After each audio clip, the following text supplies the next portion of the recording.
আমি তোমাদেরকে দাজ্জালের ব্যাপারে এমন একটা কথা বলবো যে কথাটা কোনো নবী বলেনি। আপনাদের শুনতে মন চায়নি কথাটা? নবীজি বললেন, ইন্নাহু আওয়ার, দাজ্জাল হবে কানা, ওয়ালাইসা আল্লাহু আওয়ার, আল্লাহ কানা না। দাজ্জাল আইসা বলবে, আমি খোদা, আমি আল্লাহ।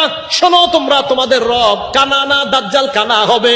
যেই মাত্র কানা দাজ্জালকে ইমানদার দেখবে, দেখে বলে ফেলবে, আমাদের রব অন্ধ নয়, আমাদের নবী কানা, আমাদের রব কানা হতেই পারে না।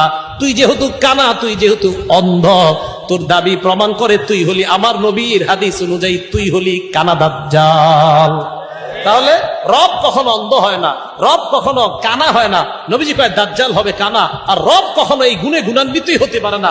রব যিনি হবে তিনি আবার কানা হয় কিভাবে? দাজ্জাল কানা। দাজ্জাল বলবে আমি রব, তাহলে বলেন তো রব বললেও কাজ হবে না, কারণ সে হবে কি? কানা। তাহলে এই হাদিস এটা বললেন। আম্মা জান আয়েশা বলেন, শোনো, দাজ্জাল এত ভয়ঙ্কর একটা প্রাণী। সহিহ বুখারী ৬০০০